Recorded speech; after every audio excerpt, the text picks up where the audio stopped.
अस्सलामु अलैकुम वरहमतुल्लाहि वबरकातुहू। दोस्तों, कैसे हो? उम्मीद है कि आप सब खैरियत से होंगे। मेरी दुआ है कि अल्लाह तबारक व तआला आप सबको हमेशा खुश रखे। आइए दोस्तों, आज हम आपके सामने एक बहुत ही सबक आमोज कहानी लेकर आए हैं।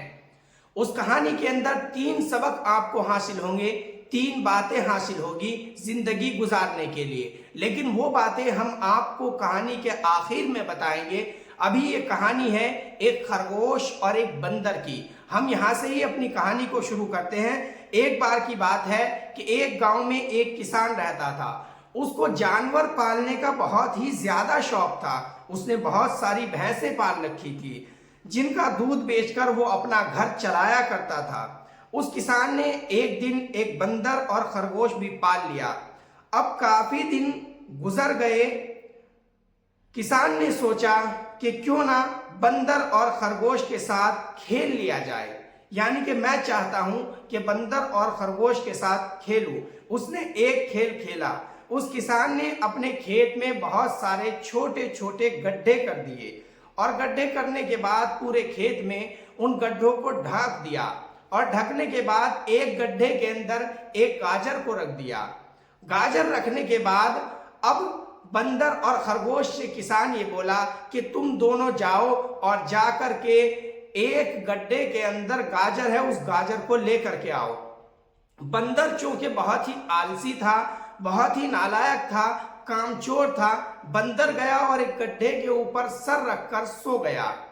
अब खरगोश जो था वो बहुत ज्यादा चालाक था, चाको चौमन था। खरगोश ने सारे गड्ढे खोदने शुरू कर दिए। बहरहाल बहुत देर गुजरने के बाद जब खरगोश ने सारे के सारे गड्ढे खोद दिए, अब खोदने के बाद खरगोश को कहीं भी गाजर नहीं मिला। खरगोश एक जगह जाकर के बैठ गया।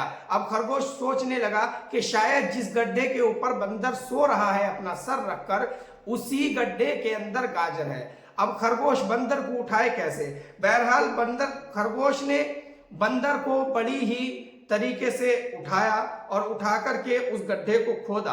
खोदने के बाद उस गड्ढे के अंदर से गाजर निकाला और अपने मालिक के पास ले गया। अब बंदर बहुत ज्यादा हैरान हुआ, अपने इस आलसीपन से बहुत ज्यादा परेशान हुआ कि काश अगर मैं यहां से ही शुरू कर देता तो पहली बार में ही मुझे गाजर मिल जाता। लेकिन बंदर ने ऐसा नहीं किया और बंदर बहुत ज्यादा पछताने लगा। अब दोस्तों, हमें इस कहानी से जो 3 सीख मिलती है वो 3 चीज, पहली तो यह है कि किसी भी काम को अपने ऊपर भारी नहीं समझना चाहिए, जैसा कि बंदर ने किया। दूसरी सीख ये मिलती है कि मेहनत करते रहना चाहिए, क्योंकि अगर मेहनत नहीं करोगे तो आपकी किस्मत में जो चीज है, किस्मत भी आपका कुछ नहीं कर सकती। जैसा कि इस कहानी के अंदर बंदर ने किया कि मेहनत नहीं की, कोशिश नहीं की। और मेहनत अगर बंदर चाहता तो पहली ही जगह से उस गाजर को उठा करके अपने मालिक के पास ले जाता और वहां जाकर के अपने आप को मालिक के यहाँ बहुत ज्यादा ऊंचा मर्तबा हासिल कर सकता था। तीसरी सीख हमें इस कहानी से ये मिलती है कि हम अपने काम में कभी भी बहुत जल्दी नहीं हारना चाहिए। हम लोग आजकल ये करते हैं कि बहुत सारी चीजें जब सामने आती है, बहुत सारे ऐसे काम आते हैं कि हम उनसे हार जाते हैं। हम उनको अपने दिमाग के अंदर एक बहुत बड़ा भारीपन कर लेते हैं कि ये बहुत ज्यादा है, हम इसको नहीं कर सकते। ऐसा नहीं होता है। जिस काम को आप नहीं कर सकते उसको कोई नहीं कर सकता। जब कोई और इस काम को कर सकता हो तो आप भी उस काम को कर सकते हैं। कभी भी हमें काम को देख करके हार नहीं माननी चाहिए। दोस्तों, हमारी वीडियो को ज्यादा से ज्यादा शेयर कीजिए और मिलते हैं हम अपने अगले वीडियो के साथ।